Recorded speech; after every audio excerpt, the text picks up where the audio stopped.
Hello, I'm Michael Langford with Old Testament Discipleship. We all know that as believers we are to love Yahweh with all our being and to love our neighbor as ourselves. But what does it really mean to love one another? Today on Old Testament Discipleship.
Hello. May YHWH, the Almighty Creator of heaven and earth, richly bless you, along with His Son, YHWH ben Yahweh. My name is Brother Michael Langford, and I'm with Old Testament Discipleship. Our mission as a ministry is to go and to make disciples by teaching them to obey everything that Messiah commanded us to in the New Testament or in the Renewed Covenant. If we are not teaching people how to obey everything which Messiah commanded, then by definition we are not making disciples, and we are failing to honor the Great Commission, as described in Matthew 28:19 and 20. If for some reason you have missed a lesson within our teaching series, please do visit our YouTube channel at TubeWatcher721. You can catch up on all our video teachings on that site. That's TubeWatcher721. And I hope that you will comment, ask questions, and subscribe. I'll be looking forward to hearing from you. Today's lesson, Love Your Enemies. And we're focusing on Matthew 5:43 through 48. Before we can love our enemies, though, we must know what it means to love from YHWH's point of view. And we must define love as Yahweh the Almighty Creator defines it. How is true love different from affectionate, warm, fuzzy feelings? Let's begin by reading the scripture text in Matthew 5:43 through 48. As it is written, "You have heard that it was said, 'You shall love your neighbor and hate your enemy.' But I say to you, love your enemies and pray for those who persecute you, so that you may be sons of your Father who is in heaven. For He causes His sun to rise on the evil and on the good, and He sends rain on the righteous and the unrighteous. For if you love those who love you, what reward do you have? Do not even the tax collectors do the same? If you greet only your brothers, what more are you doing than others? Do not even the Gentiles do the same? Therefore you are to be perfect, as your Father in heaven is perfect." Let's gain some understanding about the different kinds of love that are described in Scripture. Remember, we are not focusing with every possible kind of love out there, only those that are mentioned in the actual Scriptures themselves. Yahweh's definition for love is the only definition that counts. Since YHWH is our judge, whose standards should we use to measure our motives, our attitudes, and our deeds? Since Yahweh is the one who's going to be our judge, then His definition of love is the one that we should use. Since Yahweh and the Messiah is the judge, then we will be judged according to His standards and not our own standards. If we are commanded to love one another, then Yahweh's definition of love is what we must use to measure whether we are being loving or not, either loving toward Yahweh or loving toward our neighbor. If I use a different definition of love than Yahweh and Messiah uses, then I will likely assume that I have been loving. But Yahweh will have decided that I have not been loving because I have not agreed with and I have not walked in His definition of love. So again, we go back to we must use His definitions to measure ourselves against. The first word definition of love we have is agape, or the verb form agapao. This is Yahweh's kind of love. Agapao is the verb form. This is God's kind of perfect love. It's God's defining characteristic and the kind of love we have been commanded to become partakers of as born-again believers. This is the kind of love and attributes which are described in 1 Corinthians chapter 13, verses 4 through 8. The next form of love in Scripture is phileo, described in John 21:17, for example. This refers to a close, intimate, heartfelt feelings of friendship and affection. This also describes the kind of love that a parent may have for a child.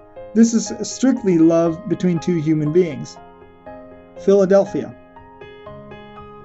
This is brotherly love. It refers to brotherly kindness and affection, used exclusively to describe affection between human beings. Philanthropia. This form of love is described in Acts 28 verse 2 and Acts 27 verse 3. Philanthropia is kindness which motivates you to give. This is where we get the word philanthropy from, which means to give to charity. More closely, it means that you have so much phileo for another person that their need motivates us to give generously to supply that need. We are commanded to love one another, as it is written, "Beloved, let us love one another, for love is from Yahweh, and everyone who loves is born of Yahweh and knows Yahweh. The one who does not love does not know Yahweh, for Yahweh is love." This is the kind of love that we've been told to exercise for one another. It's agapao, which is the verb form of agape. So let's get some understanding of what it means to love one another from God's point of view, as it's described in 1 Corinthians chapter 13, verses 4 through 8. This again is Yahweh's kind of love. So how does agapao behave? Agape is patient. What that means is to persevere or to put up with long term, as described in Hebrews 6:15 and 1 Thessalonians 5:14. Agape is kind, meaning to be of serviceable good. It's described in 1 Corinthians 13 verse 4. Agape does not envy, meaning that it does not selfishly covet or crave to possess another person's blessings, their position, or their possessions, as described in Acts 17 verse 5. Agape does not brag or boast, meaning that it does not parade its own accomplishments, nor does it puff itself up at the expense of others. You can see the scriptures where it's described here. Agape is not rude, meaning that one does not behave in such a way that would bring any unnecessary embarrassment, discredit, or dishonor to your Lord, to yourself, or to your neighbor. Again, I'm going to say that again. Agape is not rude, meaning that it does not behave in such a way that would bring any unnecessary embarrassment, discredit, or dishonor to your Lord, to yourself, or to your neighbor. Agape does not demand its own way. For example, Israel demanding a king when Yahweh said it wasn't a good idea would be the lack of agape. In other words, that's the opposite of love, as opposed to the contrasting attitude of Messiah described in Luke 22:42 and Matthew 6:9 through 11 and 33. So love does not demand its own way. If you ever wondered why we have free will, it's because Yahweh does not force us to worship Him or to honor Him. He can give us commandments. He can tell us what the blessings are going to be. He can try to discipline us the way a father disciplines a child and tries to teach us to obey Him so that we can be blessed. But ultimately, we have to make a decision that we're going to serve Him out of our own free will. And if we choose not to do that, then the consequences for our choices are ours. Because love does not demand its own way, He can't force us to worship Him ultimately. Agape is not easily provoked to anger, meaning it is not given to losing its temper, as described in Proverbs 29:22, Esther 1:10 through 11, in contrast to Exodus 34:6 Titus 1:7, James 1:19 through 25. So love is not easily provoked to anger, which is why Yahweh is patient and not easily provoked to anger, because that's his kind of love. Agape forgives. It refuses to hold on to a grudge or to keep records of wrongs that someone has done against it, and it especially offers forgiveness when the offender asks for forgiveness, as described in Matthew 18:21 through 35, Luke 7:39 through 50, Matthew 6:14 and 15, Ephesians 4:25 through 32. Agape does not rejoice in iniquity. Now this one is exceedingly important because it's most often forgotten by modern-day Christianity. The meaning is that genuine, authentic, biblical, godly love cannot rejoice, celebrate, or honor anything that Yahweh rejects or condemns as sin, as wickedness, as iniquity, as unrighteousness, or as an abomination.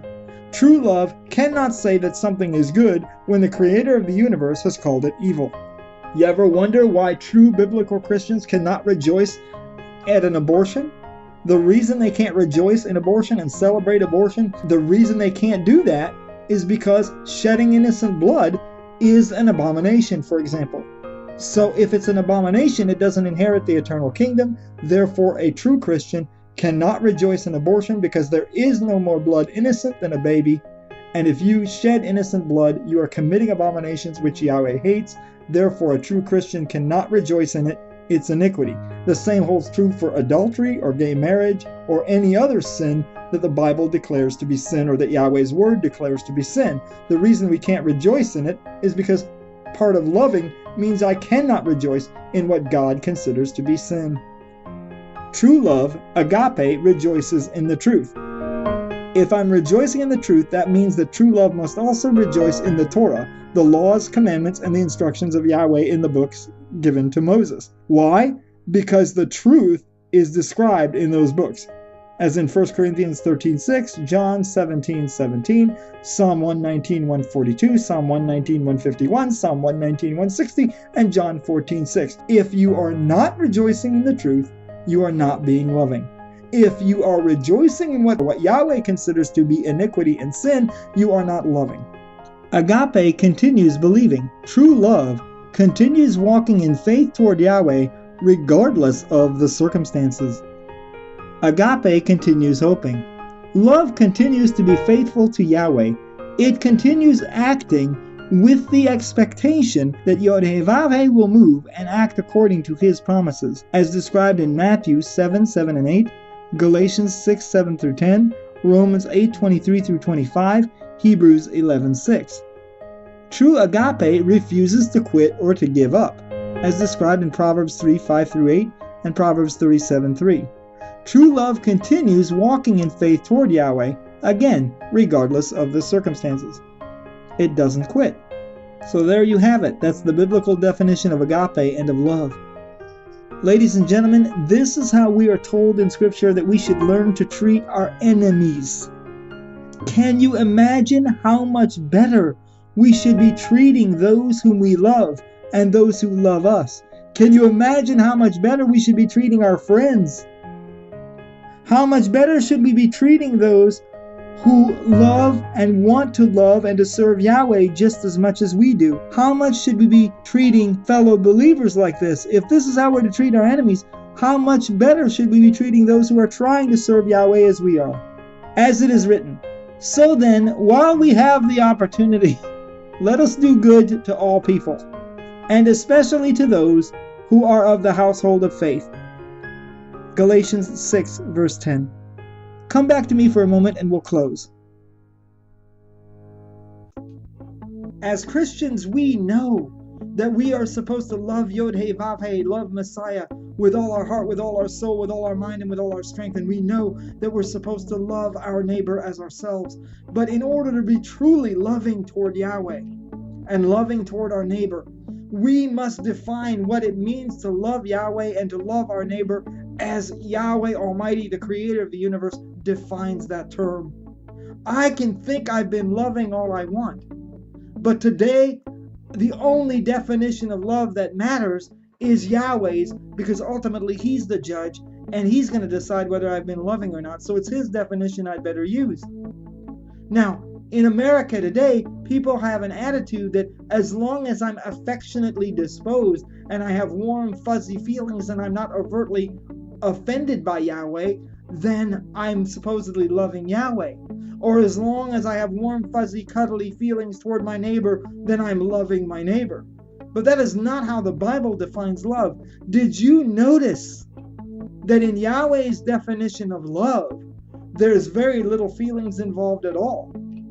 True love, biblically, is based on internal character, decision and choice, and then corresponding behavior. I can choose to be patient and kind with you, whether or not I'm affectionately disposed toward you. Don't get me wrong, it is a lot easier and more fun to be patient and kind with you when I have deep affections for you, but that deep affection is not required in order for me to respond kindly and patiently with you. We must learn to understand love the way that Yahweh teaches it. In order to love Yahweh, for example, I have to obey him. In order to love Messiah, for example, I have to obey him. If I don't obey him, according to his definition, I am not loving him. That's it for part 1 of this particular teaching. We'll start again with part 2 next time. I hope to see you soon. Until I see you again, shalom, and may Yah be with you. Bye.